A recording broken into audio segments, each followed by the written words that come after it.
toxic masculinity. Washington. I have a problem with V and W. Washington Post falsely reports there is no migrant surge. Yeah, so the Washington Post, apparently they had to change a story. Why am I covering everything up here? I'll do that. Let's see here.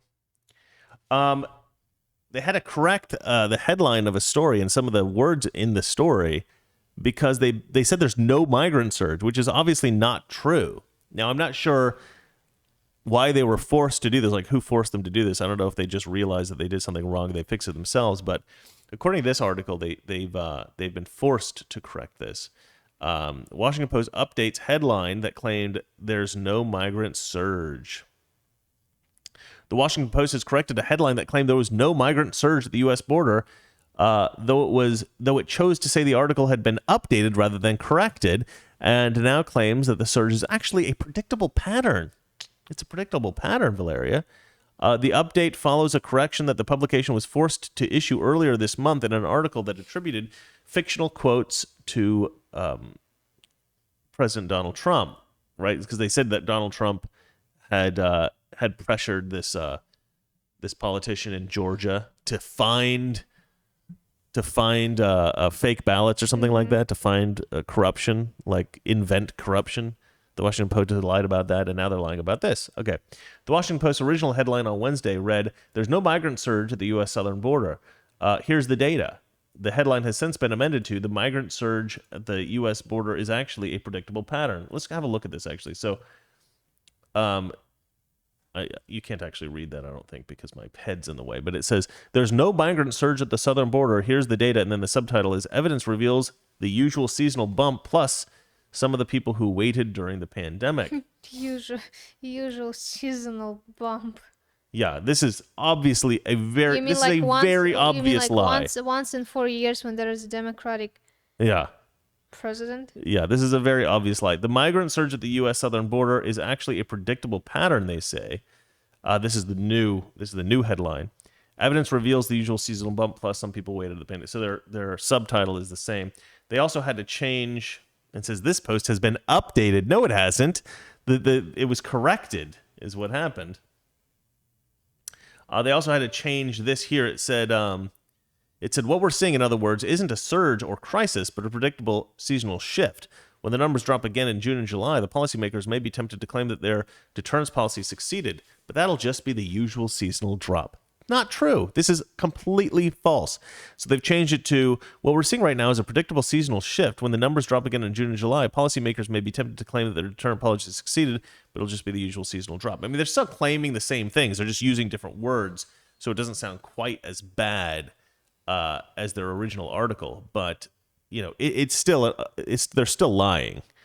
But the original article is pretty brazen about the lie. Earlier this month, okay, so then it talks about the Trump thing. Earlier this month, the Washington Post issued an apology for fictional quotes that were misattributed to President Trump during the phone call with a Georgia election official. And I'm not going to get into that because we've all read about that already. But what I will say is that it seems like the Washington Post is very quickly losing all credibility. I mean, I don't really understand why anyone reads the Washington Post or watches MSNBC or watches CNN. Are you trying to get a little bit of sun on your face, or like you just like goofing around? Or anyway, the point is that these leftist newspapers and media outlets, they prey on the gullible, right? So you've got all these gullible people out there, and they're willing to believe just about anything left-wing media tells them. And so left-wing media is actually sort of pushing the envelope of what they can get away with. They will basically just say anything they want, whether it's true or not. And here's the problem. Like, my channel, Mr. Reagan, has been stifled by YouTube. And the reason why they say they censor conservatives, by the way, the reason they claim this, all the different social media sites, is because they are pretending that what we're doing as conservatives is spreading misinformation.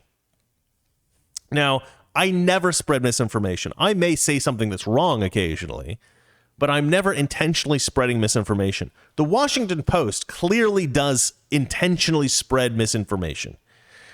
We get things like when Twitter censored the New York Post story about Hunter Biden's laptop. That was not misinformation. That was the truth, but they pretended it was disinformation so they could block it from their site.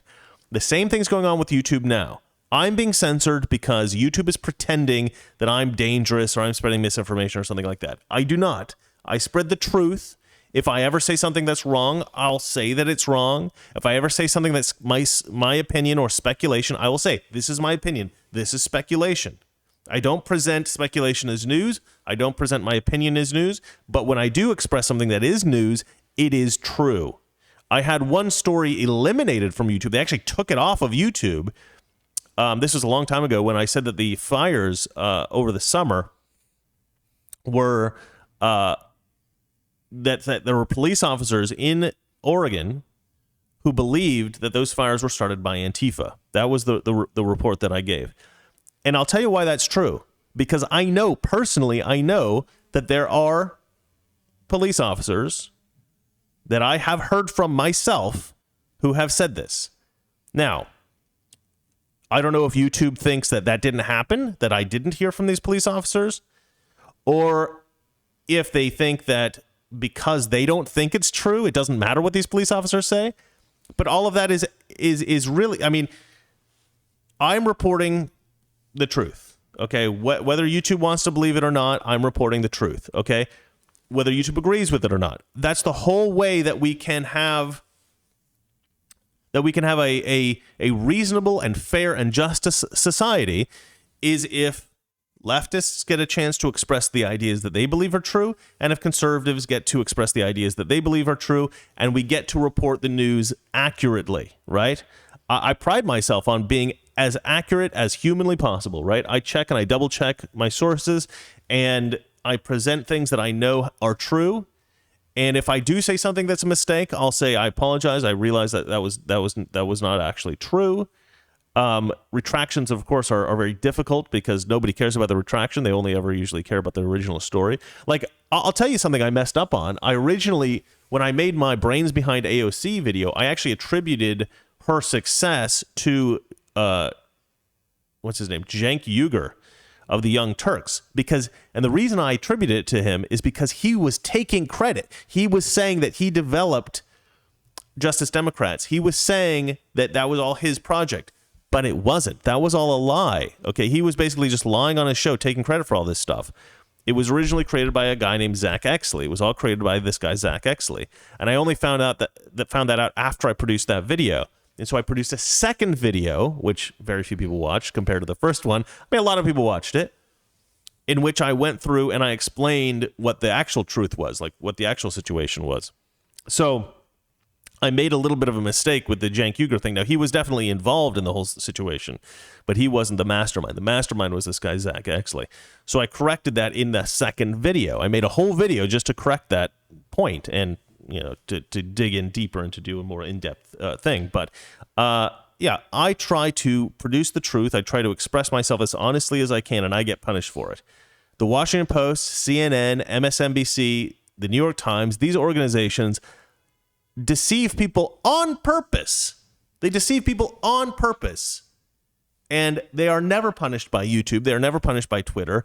There's no consequence at all. These are supposed to be legitimate news. No, they're not. I am far more legitimate than the Washington Post. I am far more legitimate than MSNBC and flipping Rachel Maddow, who pretends to be a reporter, who's just spouting off nonsense and lying all the time about Trump, talking about how amazing Biden is. Yeah, no, there's nothing wrong with Biden. He's perfect. All right. Sorry. That's for YouTube algorithms. Yeah, that's for the YouTube algorithm. That wasn't sarcastic. Okay. Sorry for the rant. Shall we move on to the next story? Yeah. All right, go for it. Oh, we have a super chat from Scott Townsend. LOL, why are you telling Elijah's life? I didn't even know that she was his fan before they got hitched. I don't know. Is that bad? Should I not have said that?